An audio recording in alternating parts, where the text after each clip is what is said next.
Hi everyone, welcome to another episode of Second Act Actors. I'm your host, Dr. Janet McMorty, and I'm still a medical doctor, simultaneously trying to pursue a career in acting. As you may have heard if you listened to my other episodes, I am not currently in my home studio. Well, I am currently in my home studio, but right now, when this episode is airing, I am in Lake Placid, New York. I am the Chief Medical Officer with Team Canada's World University Winter Games team. So I am in Lake Placid doing all the doctoring things until the end of January. So this is pre-recorded, which is not what I usually do. This is pre-recorded. I'm recording in the end of December. So hello, 2023. I hope you're better than 2022. We just got 4 feet of snow on the ground. Oh my God, Central Ontario. Insanity. Anyways, if you are here visiting my YouTube channel after being invited from this episode in podcast form, welcome to my YouTube channel. I put all the recordings of all episodes here so you can see what my guests look like. You can see all their mannerisms, see them talking, see me laugh like an idiot and push the mute button a million times, see my background fall on me all the time. I'm very professional as a host. But I'm so glad you're here because this episode is extremely special. My guest this week is Ryan Duchoeny. Ryan was a professional basketball player turned actor. Ryan is also deaf. He is a massive advocate for the deaf and hard of hearing community, as well as advocate for second act actors like ourselves. So the voice you will hear is Janice McLaren. You will see her pop up in video form. That is his interpreter. And then of course you will see Ryan in video form, communicating using American Sign Language that Janice is interpreting. She's also interpreting my questions, obviously, to Ryan as well. We had a bit of tech issues, as usual in this world. So the first few minutes of this conversation, I am not there. I had my video off just to save, kind of computer speed, RAM, memory. I don't know what the technical word is. But then, my internet decided to perk up and I was able to put my video on, so I kind of pop in halfway through. But you can still hear me chatting. But again, the main person we want to see is Ryan, and Ryan's story is fantastic. Like I said, he's a massive advocate for the deaf and hard of hearing community, a massive advocate for them in the acting world and film industry as well too. Please enjoy the incredibly motivating and honestly hilarious Ryan Duchoeny.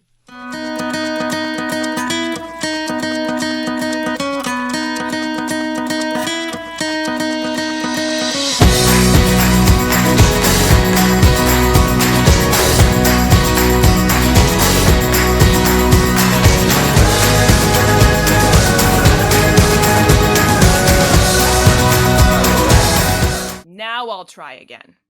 Ready? Take 3. Tell me your story. How did you get into this acting industry that we're in? I do have a very funny story that I'd like to share, but it's a little bit strange, but hey, I was very lucky indeed. What happened, I was working in Montreal as a cashier. A gentleman approached me at that time. He was buying food and a bunch of other items, brought them up to the cashier line. And he said, "Wow, you really look American." And at that point I was like, "Oh, alrighty, thanks." What do you say to that? But didn't know what to say. And of course I had just gone through a bad experience. I'd been in jail with my ex. I was in a depressed state. I wasn't feeling well. And of course, I'd gained a lot of weight at that point. So back to the gentleman coming into my line at the cashier, as a cashier. And of course, in the back of my mind, I was like, okay, maybe he's saying I look like an American because I'm fat. Like, I didn't know. I wasn't eating healthily. I don't know. That's what was going on in my mind at the time. I was eating a lot of fast food, a lot of grease, that kind of stuff. So anyway, the gentleman had said, "Hey, I work in the film industry. I'm a producer. Would you be interested in, do you have in TV or video production or on stage?" Of course, at that time, it was sort of like, okay, sure. He had given me a paper with the name of I think it was at gmail.com, the TV company. They were working on different projects and whatnot. And so it had the email contact information. So there was no name or really about this individual. So I didn't even know who they were. So of course, like, I took it, I Googled the person, looked at the picture and went, okay. I also sent my bio and my information. And then probably about 2 hours later, they confirmed me and asked me to meet them as a call out. So I still don't understand. It's still kind of a blur, everything that happened at that point. And a few days later, I got the call to go in and work with them. And there were many cameras around, wires everywhere. I was just looking around, no clue about the industry itself and what people were doing. And of course, I had no idea. I mean, it still was playing in my head that the gentleman said, "You look like an American." And in my mind, I was because I was fat. So I had no idea what to do. And I'm deaf. Like I said, not a clue. So the general said, do you have some background? And I had been working on the stage at that point on a few occasions. And so, of course, they gave me the script and the information. And I just sat there and waited as I was told. And, I wasn't sure what to do. They were providing food. So I kind of walked over and helped myself and then waited for them to call me. I went in. And then I went, oh shit, there's cameras everywhere. My goodness, I don't know what to do. So of course, I had not a lot of background at that point. And so we had to do the takes again and again and again and again. And I was like, oh, this is really cool. A lot of fun. And a few days later, I got another email from somebody else and asked me to come in. And so I was like, okay, sure. Not a problem. And the company was in Montreal, and they wanted to set up a profile, go through your measurements and do your portfolio, get the proper pics, etc. And I think I kept getting literally weekly calls to go in. So I just kind of did. And I had a really great journey. I never even thought at that time that, I never thought I would get a speaking role or anything like that. All the challenges that would come along with those things. And of course, that sort of started my journey forward. And then I did finally get an agent. In Ottawa, it's a very small community. Everybody knows one another. So, I felt like I was the only deaf person in Ottawa. And so, of course, that was phenomenal and mind-boggling as well. And then finally, I did get an agent to sign me. And then I did not have such a great relationship with that agent. And then I, since then got a different agent. And we have a great working relationship. They're very deaf friendly, I guess I'd say, very open. They're always there when I need to review information or advice. They're very supportive. And so that's kind of where my journey has gone. And I've had a lot of options.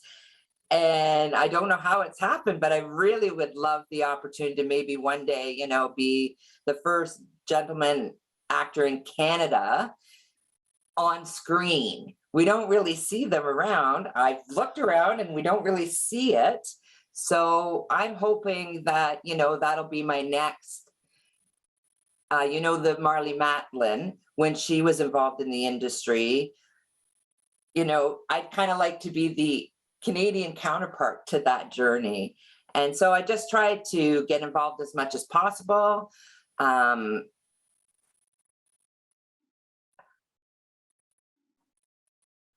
I'm always on the screen. I found myself on the screen around a lot of celebrities, a lot of wonderful opportunities.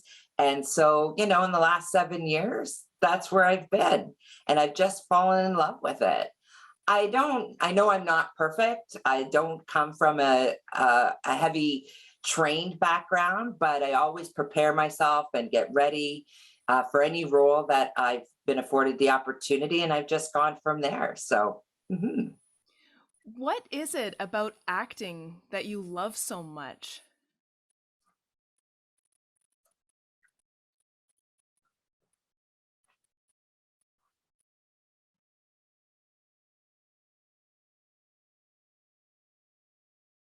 I don't know how to explain it with that kind of question because it's meeting so many different people, hearing their stories, their journeys.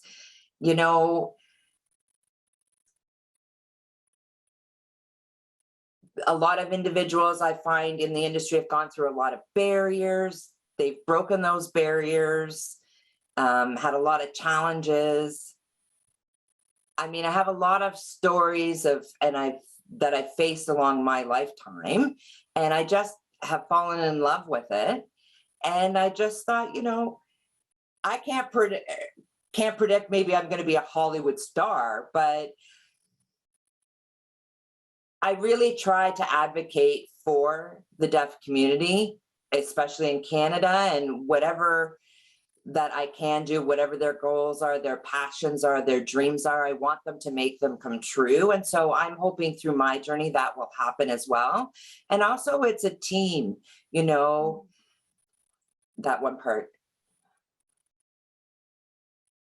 Like, for example, if somebody wants to become an NBA star and a basketball player, it's a lot of hard work, and deaf individuals can do whatever it is they want. I just try to encourage people to train hard, to work hard, to follow their dreams and their passions.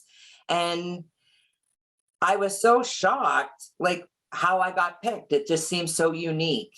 You know, I've been involved with Team Canada in sports, athletics, you know, different sports leagues, and deaf people can do what it is they put their minds to do. And just because you're deaf doesn't mean you can't accomplish your goals, And so I've been involved with acting on stage. I really like it. I've met so many amazing people, so many amazing opportunities, and now having my, name getting recognized a little here and there, and having the opportunities to be able to, for such as this type of experience, people can see deaf people doing whatever it is that they want to achieve. NHL, hockey players, basketball, it's just a different way on how to express yourself. So acting is a really good way to express yourself, and it's also a good opportunity to educate society. Mm. And so I really want to promote and advocate for that as well, especially in the industry itself. Yeah, absolutely. And have you seen the industry changing? I know myself personally, over the past few years, we've seen, deaf characters on TV and film actually being played by deaf actors more recently. Is that something you've noticed as well too?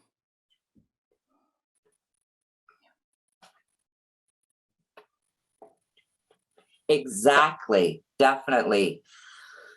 And as a good example, I was just a stand-in character recently.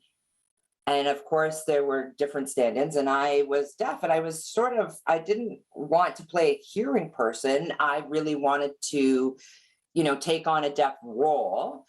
But when they did the take, and, I literally picked up the phone and I signed into the phone with the interpreter, like how you would use VRS. So it just happened. The producer's like, "What are you doing?" Because I did it in my deaf way. I said, "Well, I'm deaf. I'm making a phone call. I would be using an interpreter through VRS." And it was only a 2-minute segment. And I said, "So that's what I'm doing." And so I said, "This is a deaf way, how we would do it." So again, he told me to retake, and I signed it like I would be making a normal phone call as a deaf person. And the director came over and said, "I really appreciated that. Thank you. It was such a unique idea." And often, we don't think of that. In Ottawa, there's a lot of AD. Sorry, I'm just asking for clarification. Oh, assistant directors in the industry, directors, they've never had the experience or the deaf experience. So because of that, I've been booked for a lot of interesting things. As a deaf person, you don't have to be a hearing individual to take on those roles. It doesn't matter. It doesn't matter what the role is. So I've had a lot of people also saying to me, sorry, I just got to catch up with the voicing.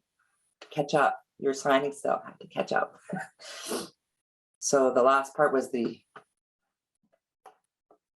and one role I was doing, I was a military individual. I just wanted to show that you can do pretty much everything a deaf person can. It doesn't take on any of those roles. A deaf individual can be a police person. We have BRS, through Convo, through different sources, video conferencing, video calls. So that's why I really wanted to also be involved in the industry, is to educate, especially the producers, the directors that have never had those experiences. And I was sort of like, thank you for that opportunity. I don't want to play a hearing person. I am deaf. And so that was a few weeks ago. Oh, sorry. Another funny story, which was a month ago. I was a stand-in for Grayson Holt. So I wasn't on screen. I was just standing in, just to make that clear, because we do have a lot of physical similarities, our height, etc. Anyway, I got the email to do stand-in, and I was like, wow, how cool is that? Grayson from Riverdale, that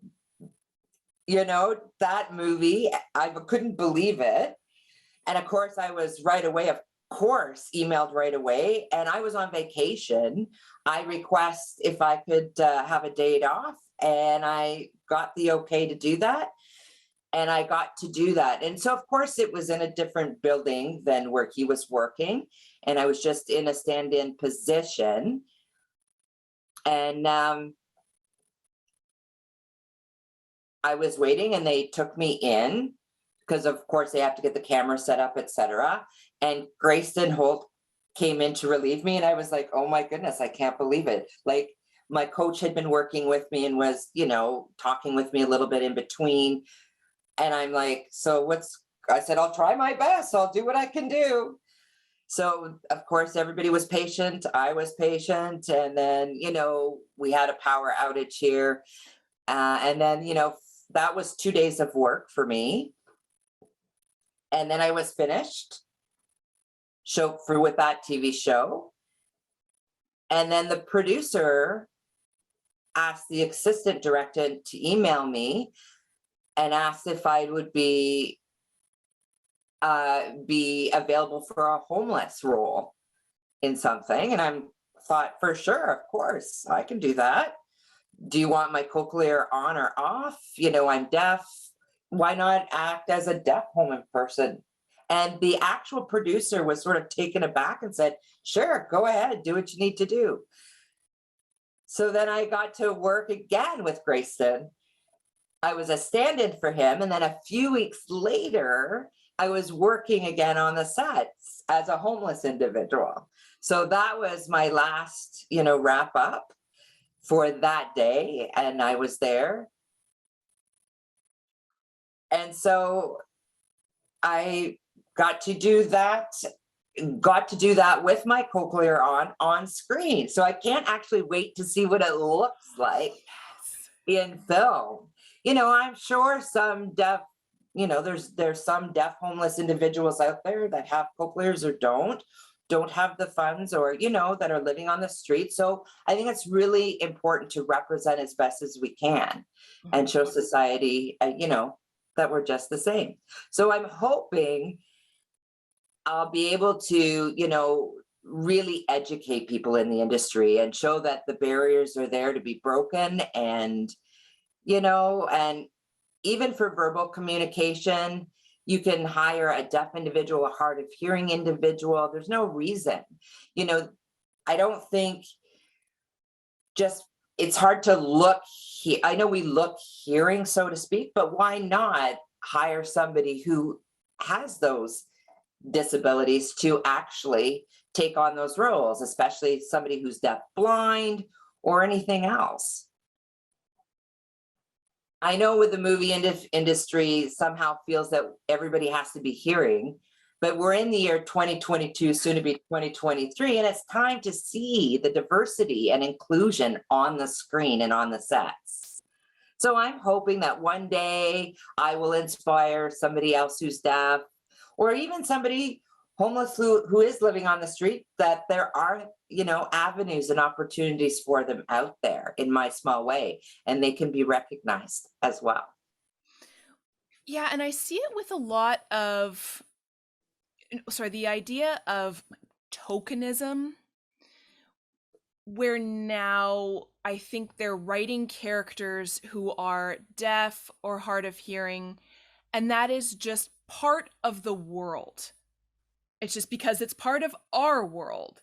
It's not like, oh, we have to write them in. It's like, no, that's just who they are, and this is the story we're telling. Does that make sense?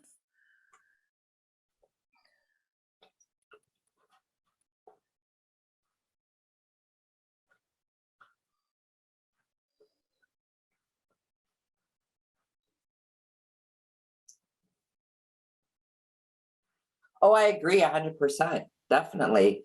There's lots of things that I see that I don't agree with. And I do speak out as best as that I can to make sure that we are inclusive and we include the deaf community and etc. But look at all of the uniqueness, diversity that we have in the world. Movies don't have to always have just hearing individuals. There are Black actors from different, ethnic backgrounds. Why not include them in the movie? And I'm just thinking this is a perfect venue. So that's another reason why I'd like to change the landscape and change people's ideas and challenge that way of thinking as well. Mm-hmm.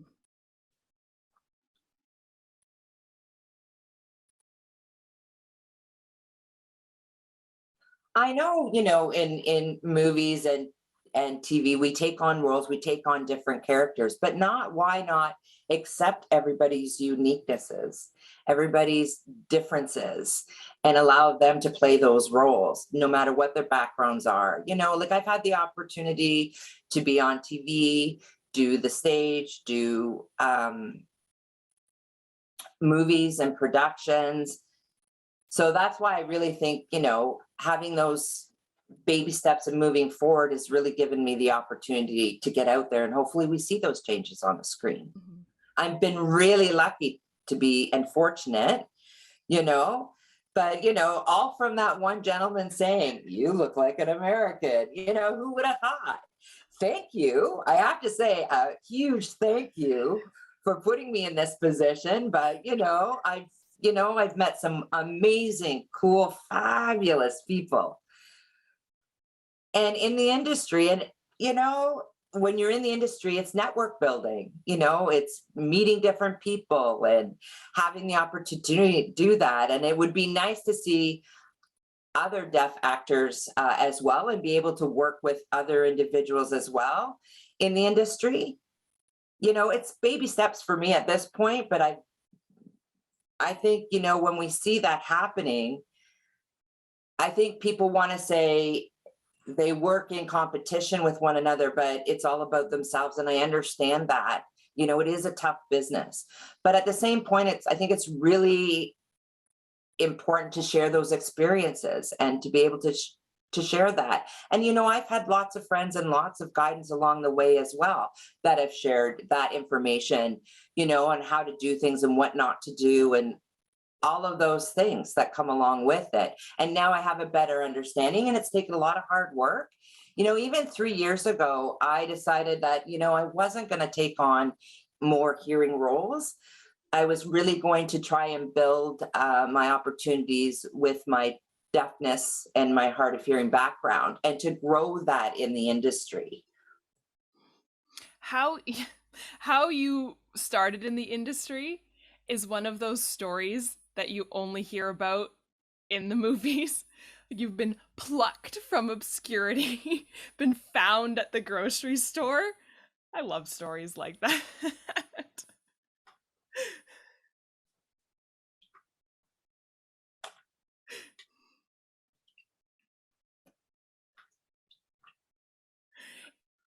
Yeah, exactly. It's kind of funny. It just happened, Yeah. you know? Did I think, I have so many stories that are kind of like that with basketball, Team Canada, interviews with TV. And also, my roommate plays with the NBA, who's a classmate of mine. So it's phenomenal. There's a lot of scouts you never know. And I never even understood that that was a part of it. I don't know, maybe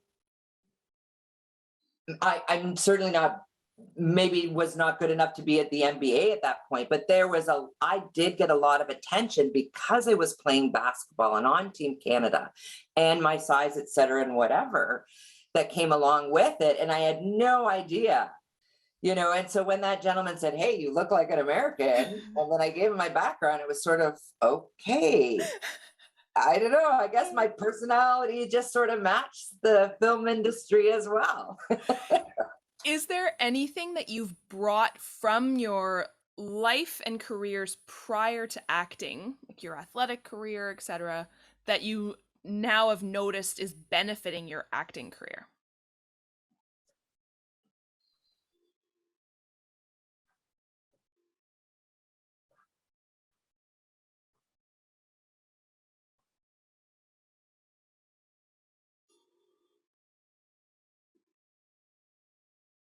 Well, one day I'd like to do a documentary story, from a kid till now. And then I'd probably get what it is to be, have a disability, special need, what those journeys are like. I don't know. I'm just trying to get people to understand. For example, the movie Coda. Mhm. A lot of people were impacted tremendously by that movie. But, for a deaf person, nothing's wrong with being deaf. It's just a part of who we are. And so it was great to be able to see, that Apple TV bought the production. And, many individuals' stories may not be exactly the same, but similarities. But what's different between me and you is just my ears don't work the same. But we're all human, right? I went to school, I've got a high school diploma, you know, I'm fine. It's just the language. And so I cannot emphasize it enough. Education, education, education. I was a college basketball player too. And I was the first one for the college that I went to in the history of their program. And I worked really hard to get to where I'm at. And I have to thank a lot of people along the way. And in the future, I just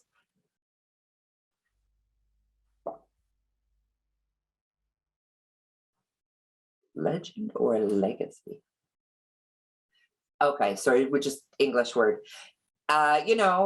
I want this to be for the new generation, have a legacy that passes on to show, our worth and our needs. Mhm.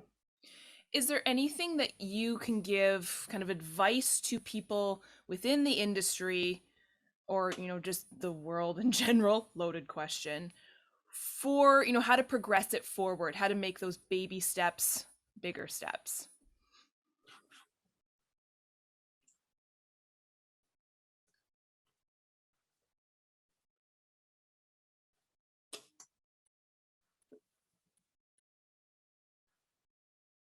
My advice would be stop judgment. Hmm. Let people be who they are. It doesn't matter if they have a disability, if they're an amputee, if they've, have lost a limb. For example, just let somebody be who they are. If they've been in an incredible accident and been disfigured, let people be who they are and encourage them, invite them in.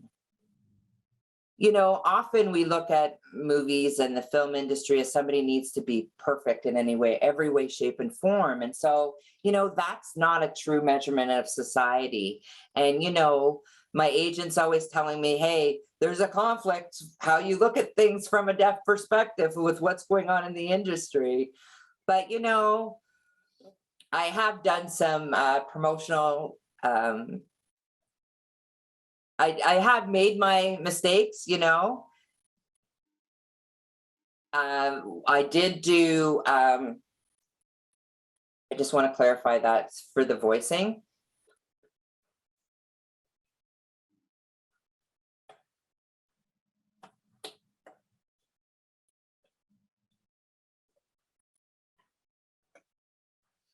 So I did accept a contract with a clothing advertisement company.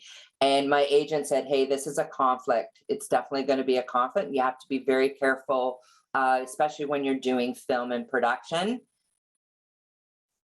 They need to have full disclosure or full accommodations for disabilities and deaf individuals. So it's really important. So I'm not perfect. I made an error. The money got sent back, and I was released from the contract. But so that's why it's really important.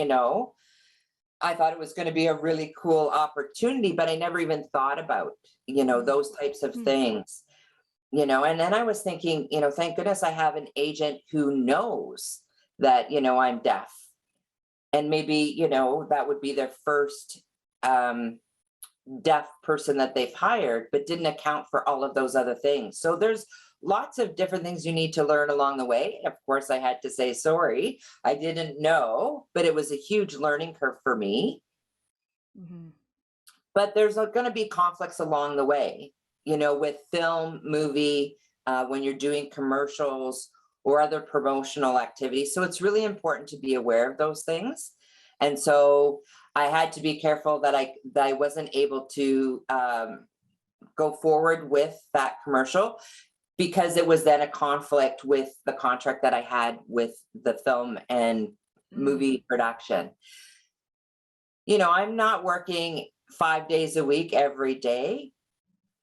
When those opportunities present themselves, I try to. I get a lot of offers, but sometimes I'm not able to fulfill them.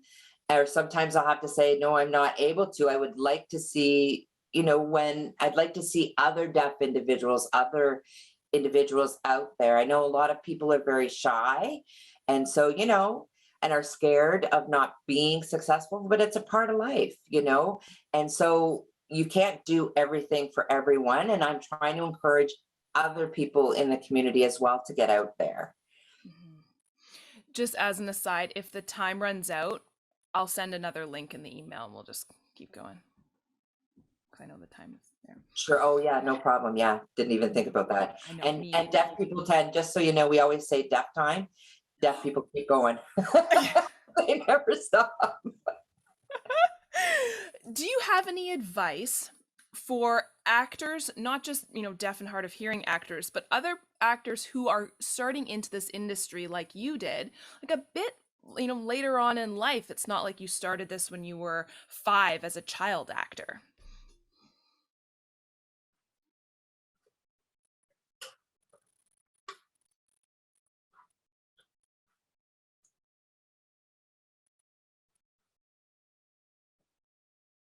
Honestly, I was involved in school plays when I was a kid. What was it? What was it called? The Lion King. Nice. I was Simba. That was my character. Oh. With a lot of older individuals, because Simba's a baby, right? So that's the character that I played. And at that time, you have to remember, I was learning speech as well and signing. I was learning English and French as well because I was in Quebec. And so, I got asked to cast for that. So, and I made a lot of errors. And of course, I was a kid, so it was very difficult. And I learned on set. And so very different to my experiences now. So I'd kind of had a bit of intro to the business, so to speak, as a kid. And then, of course, in high school and then when I was older. So when I meet kids, I always encourage them. Don't be shy. Go for it. Give it your all. Have fun. Take those opportunities while they're there. Don't be afraid of your dreams. I was a kid and, I just kind of went for it. I was very curious by nature as well. I did have something I was going to say and it slipped my mind. So I guess my advice to anyone hearing, whoever's watching the interview or deaf individuals, fans or whomever, don't be afraid of your dreams. There will be a day, even if it's not today, that you'll feel ready. Go ahead, enjoy it, go for it.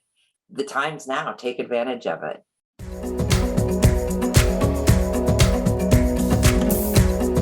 Thank you everyone for tuning in, and thank you Ryan for being my guest this week, and thank you Janice for interpreting. I really appreciated both of you taking time out of your, I know, very busy schedules to share Ryan's incredible story with me. I hope you'll tune in next week for another episode of Second Act Actors. Bye!